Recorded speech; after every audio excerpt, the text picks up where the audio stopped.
یا تو میں کسی خاص مقصد کے لیے رہا تجارت کے لیے جا رہا تھا، لیکن ایسی ہونہار بچے کو جب میں نے دیکھا تو مجھے بڑے کاٹ کی باتیں مل رہی بچہ کہا بیٹا نفس اور عقل میں فرق کیا ہے؟ تو ذرا بچے کا جواب سنیے. تو بچہ کہا یہ یہاں پر بھی آپ مسٹیک کر رہے ہیں، یہاں پر بھی آپ مسٹیک کر رہے ہیں. کہا نہیں بیٹا، کہا آپ نے قرآن کو بھلا دیا، آپ کو قرآن یاد ہے؟ قرآن یاد ہے. تو کہا نفس اور عقل کی بات پوچھنا چاہتے ہیں؟ کہاں بیٹا. تو فرمایا جب تم میرے پاس سے گزر رہے تھے تو تم نے دل میں یہ سوچا تھا کہ یار اس بچے کو کیا سلام کروں؟ بولے یار ذرا بولو کہ تم نے یہ دل میں سوچا تھا کہ میں اس بچہ کو کیا سلام کروں؟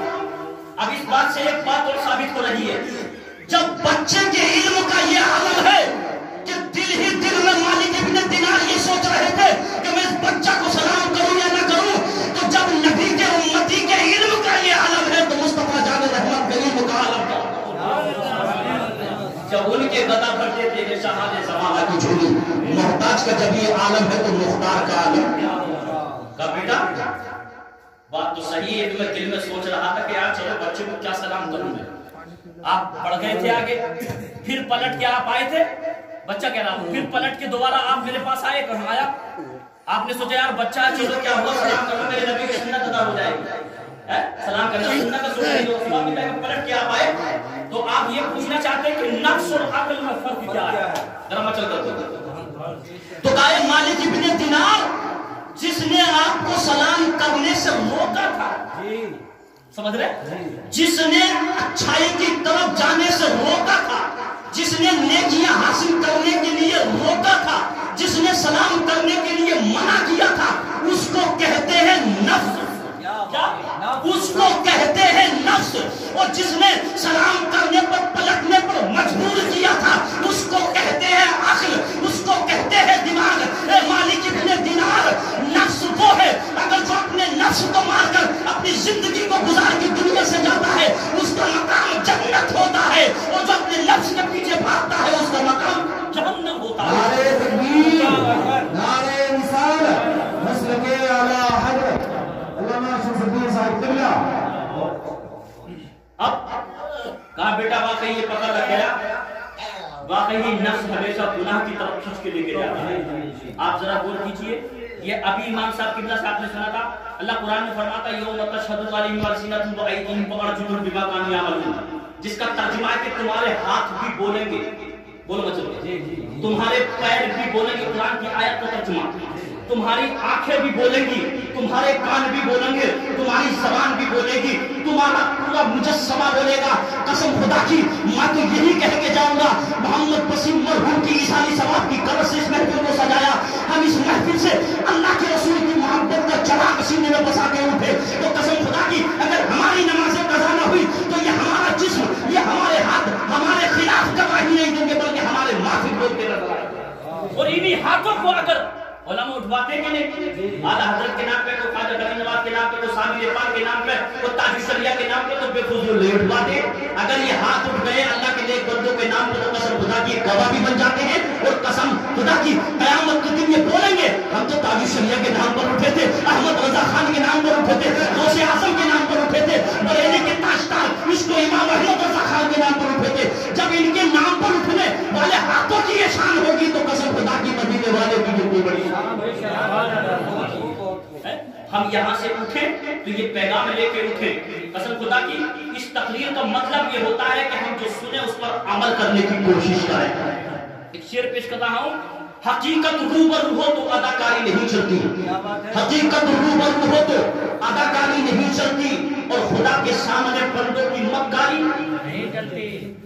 ہمارے خالد صاحب بیٹھے ہیں، ان کے بھائی کا انتقال ہوا ہے، آپ سمجھنے کی کوشش کریں ذرا شعر کو. حقیقت روبرو ہو تو اداکاری، اور خدا کے سامنے بندوں کی مکاری یہی تو کر دے گا.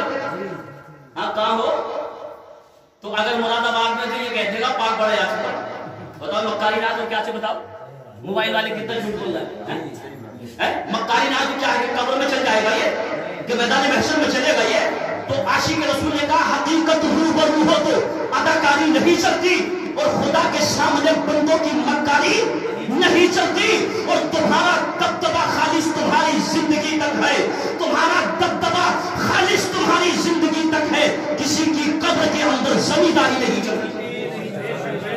بتاؤ چلتی کسی کی قبر کے اندر زمین آ رہی؟ یہ نہیں کہ صاحب لوگ آ گئے, چیف منسٹر آ گئے, پرائم منسٹر آ گئے, لوگ صاحب پردھان منتری آ رہے ہیں, مکھیہ منتری آ رہے ہیں, وہاں پر کچھ نہیں چلتا, صرف حسن عمل. سرکار کی بیٹی کو جب سرکار کی بیٹی حضرت فاطمہ رضی اللہ تعالیٰ عنہا کو خاتون جنت کو جب قبر پاک میں رکھا گیا تھا تو سرکار کے بڑے صحابی حضرت ابو ذر غفاری نے کہا تھا اے قبر ہوشیار ہو جا, سرکار کی بیٹی آ رہی ہے. قبر کا کسی کا جواب آیا تھا یا حسب اور نسب نہیں دیکھا جاتا ہے تو عمل دیکھا جاتا ہے.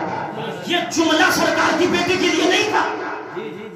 زمین کی کیا مجال, زمین کی کیا ہمت ہے جو سرکار کی بیٹی کے لیے جملہ بول سکے.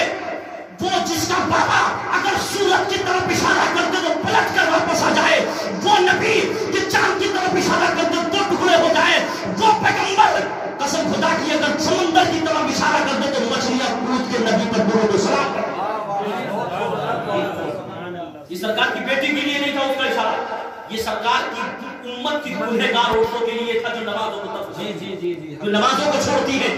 پیارے بزرگوں نوجوان ساتھیوں, یہاں سے عمل ہم یہ لے کر کے اٹھیں کہ انشاءاللہ ہم نماز پڑھنی تو میرا ایمان ہے کہ آپ وسیم صاحب کی مغفرت ہو جائے گی انشاءاللہ. بالکل اللہ فضل فرمائے گا, اللہ کرم فرمائے گا, رحم فرمائے گا, اور نماز آپ پڑھیں گے. مردوں پر تو نماز ہوتی نہیں, یہ دیکھو جھیٹے چھی ہے. سرکار ہی معراج کا مہینے سے لائے مسجد کو ایک بات مجھے یاد آ سرکار مسجد حرام سے گئے, کہاں گئے تھے؟ مسجد اقصی. کہاں پہنچے تھے؟ مسجد اقصی. جو کہتے ہیں نا دیوبندی خیالات کے دوسرے 6 کم 30 میں سے 6 نکال دو کتنے بچے؟ ہاں 24 کہتے ہیں نا. حساب اور ان لوگوں کو تمہارے سنگت کے مٹی میں مل جاتے ہیں. نعوذ باللہ من ذالک. تمہارے مرتے ہوں گے, ہمارے مرتے نہیں ہیں, ہمارے زندہ رہتے ہیں, وہ تو ہمارے. اور ایک بات یاد رکھ لو, ان میں سے کسی کی نماز جنازہ مت پڑھ لینا کہیں بھی. یہاں تک قرآن اعلان کر رہا ہے کہ اگر تمہارا باپ ہی فرقے کو اس فرقے کو اختیار کر لیا ہے تو باپ کو بھی چھوڑنے کا حکم ہے. گھر کا کوئی بھی فرد اگر اس فرقے کو اختیار کر لیا اس کو چھوڑ دینے کا حکم ہے. آپ ذرا غور تو کیجیے گا پیارے بزرگوں نوجوان ساتھی. میں بات آگے نہیں بڑھاؤں گا, مچل کر بولے ذرا سبحان اللہ. آقا کو یاد کیجیے یا رسول اللہ. اللہ نے 10 کے بارے میں ارشاد فرمایا بلا تصلی علی احد منہما ابدا ولا تزل علی قبری انہم کفروا باللہ ورسولہ وماتوا وہم فاسقون. اللہ نے فرمایا اے نبی ہرگز تم ان منافقوں کی نماز جنازہ مت پڑھنا. کیا کہا؟ ہرگز ان کی نماز نہ پڑھنا. ولا تقم علی قبری, اور ان کی قبر پر کھڑے بھی مت ہونا. آپ ذرا غور تو کیجیے, قرآن کہہ رہا ہے ولا تقم علی قبری, ان کی قبر پر کھڑے مت ہونا. کیوں؟ انہم کفروا باللہ ورسولہ وماتوا وہم فاسقون. یہ تو اللہ اس کے رسول کے منکر ہیں, یہ تو کفر ہی کی حالت میں مر گئے, فسق ہی حالت میں, فسق کی حالت میں مر گئے. آپ ذرا غور کیجیے, جس کے بارے میں قرآن یہ کہہ رہا ہو تم جنتی یہاں کیسے ہو سکتی ہے؟ جنتی وہی ہوتا ہے. اور سنی اگر جو بھی سجدہ ادا کرے, میرا ایمان یہ کہتا ہے سنی کے سجدے کو اللہ قبول فرما لیتا ہے, اور جس کے دل میں تعظیم محمد نہیں ہوتا اس کے سجدے کو قبول ہی نہیں فرماتا. بہت اچھی بات. ذرا غور کریں, 6 کروڑ برس جس نے عبادت کی ہو جائے, موٹی بات بتا رہا ہوں, بڑی جلدی آسانی سے ہم سمجھ جائیں. 6 کروڑ برس جس نے عبادت کی ہو اور جنت میں آدم کو سجدہ تعظیم کرائی جا رہی اور انکار کر دے ہو, تو 6 کروڑ برس کی عبادت اللہ فرماتا ہے ہٹ کر جنت سے نکل جا. تو جنت میں رہنے کے بعد نبی کی تعظیم نہ کرو تو نکال دیا جائے تو بتاؤ اسے کیسے بھیج دیا جائے گا جنت میں کیسے بھیج دیا جائے گا؟ تو پیارے بزرگوں نوجوان ساتھیوں, اسی پر اگر ہم عمل کریں تو انشاءاللہ ہماری زندگی کامیاب ہو جائے گی. عاشق رسول نے کہا ہے کہ جنت بنے گا گھر تیرا خود آزما کے دیکھ. جنت بنے گا گھر تیرا خود آزما کے دیکھ. سنت رسول اللہ کی دل میں بسا کے دیکھ. سنت رسول اللہ کی دل میں بسا کے دیکھ, اور گزرے گی دور ہو کے تیرے گھر سے سب مصیبت کی آندیاں. اللہ کی راہ میں تو اپنا سر جھکا کے دیکھ. اللہ کی راہ میں تو اپنا سر جھکا کے دیکھ. وہ جاتے جاتے اتنا اور کہوں گا کہ جام پر جام پینے سے کیا فائدہ، رات بھر پی صبح کو اتر جائے گی، عشق رسول کی 2 بوند پی لو یہ زندگی نشے میں گزر جائے گی۔ ہر پھول خوشبودار نہیں ہوتا، ہر پتھر چمکدار نہیں ہوتا، یارو دوستی سنبھل کر کرو، ہر دوست وفادار نہیں ہوتا، اور حقیقت میں جو چاہت ہے وہ چاہت ہی نہیں ملتی، ان پتھروں کے ٹکڑوں میں محبت نہیں ملتی۔ اور ویسے تو ہم شکلیں دیکھتے ہیں ہزاروں کی، جیسی صورت میرے مصطفیٰ کی ویسی صورت نہیں ہے۔ نماز پڑھ کے نماز کی پابندی کیجیے گا، انشاءاللہ میرا ایمان یہ کہتا ہے اللہ فضل فرمائے گا، کرم فرمائے گا، رحم بھی فرمائے گا، اور نمازی کی اللہ ہر جگہ مدد فرماتا ہے، حفاظت۔ تو رب کی بارگاہ میں دعا کرتا ہوں مولا میں نے جو بیان کیا اس میں اگر غلطیاں ہو گئی تو اپنے حبیب کے صدقے سے معاف فرمائے، صحیح پر عمل کی توفیق فرمائے، زیادہ سے زیادہ ہمیں نماز کا شکر عطا فرمائے۔ استغفر اللہ ربی من کل ذنب و اتوب الیہ، ایک بار کلمہ پڑھیے گا لا الہ الا اللہ محمد رسول اللہ صلی اللہ تعالی علیہ وسلم، وما علینا الا البلاغ۔